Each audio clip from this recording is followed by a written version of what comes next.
Music in the Marketplace, Jazz and the Great Depression, in the short stories of Rudolph Fisher and Langston Hughes by Paul McCann. Source: Studies in Popular Culture, October 2005, Volume 28, Number 2, October 2005, pages 77 through 98. In this article, I will be talking about Rudolph Fisher's Common Meter and a portion of Alan Locke's the Negro and His Music.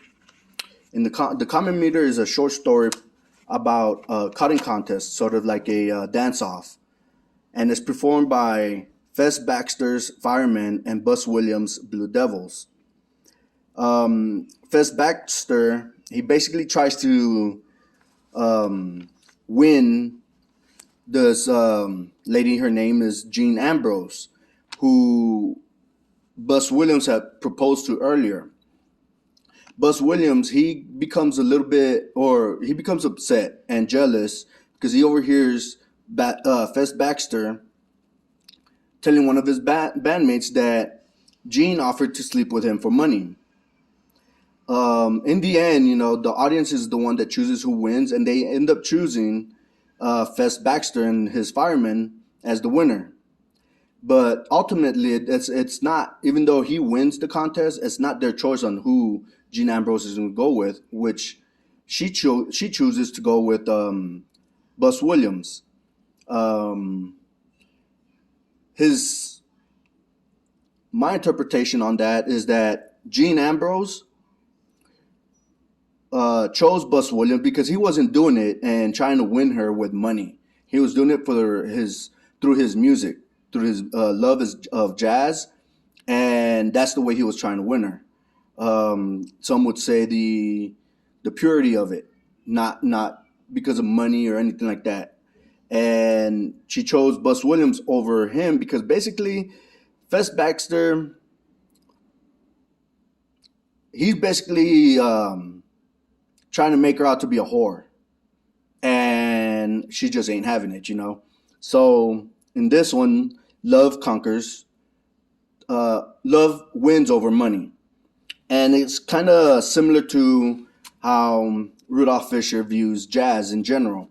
He views jazz as having two sides. One side that you got those musicians who play jazz out of the love for jazz, and those musicians who are only in it to make money.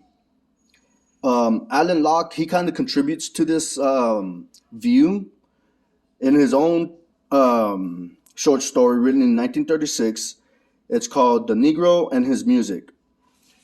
And in it, there's a portion that he states the following, quote, "The erotic side of jazz is admittedly there, but there is a vast difference between its first healthy and earthly expression in the original peasant paganism out of which it arose, and its hectic, artificial, and sometimes morally vicious counterpart, which was the outcome of the vogue of artificial and commercialized jazz entertainment." Fisher and Locke both share a common view. They hold those who are in charge of what makes music, like those who choose what is the gold standard. And at this point, there really wasn't one, because jazz was viewed as something that only the peasants or lower class African Americans would be into. But that didn't change the view that Fisher and Locke said or had, that they are that it doesn't mean because they're poor, that doesn't mean that they don't know what music is when they hear it. In the categories and networks of in jazz evolution, the overlap between Bandleaders Jazz Sidemen from 1930 to 1969 by Charles Kirschbaum, 24 September 2011.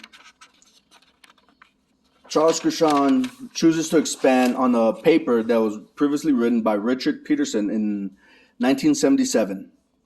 And it's his process model. He talks about how jazz evolves during the Great Depression and more, like past the Great Depression all the way up into the 60s.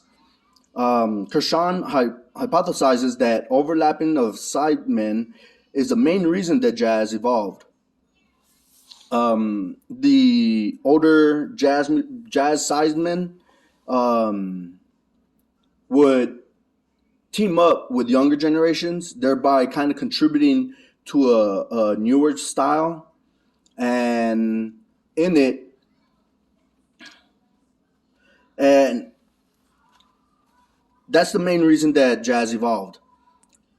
I would agree in this theory that jazz evolved from blues to rap music because of how sidemen from the older generation would choose to play with younger musicians, thereby contributing to the evolution of jazz.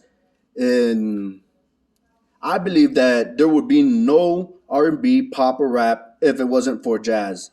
Jazz is the root of all that. It came up with there was bebop. It started off as blues. It evolved into bebop, into what we consider pop today, R&B, and that kind of music.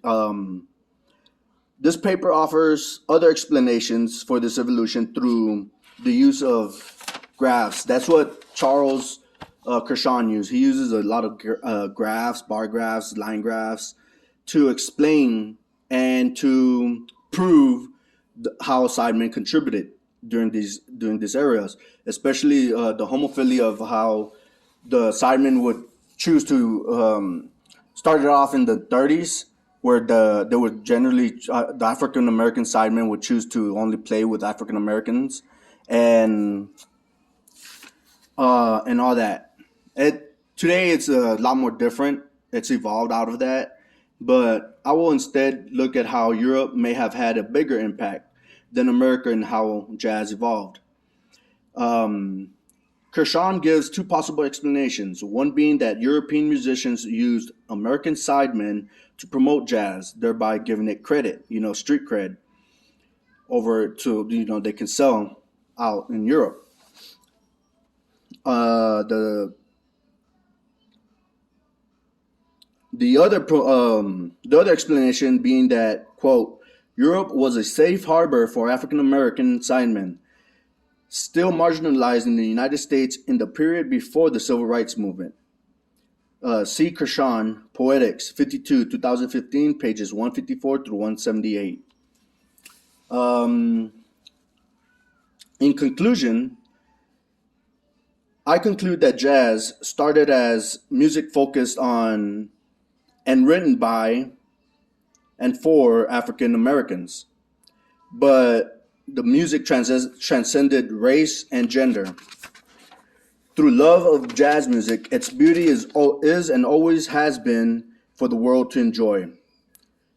Again, I use the articles "Music and the Marketplace: Jazz in the Great Depression" in the short stories of Rudolph Fisher and Langston Hughes by Paul McCann.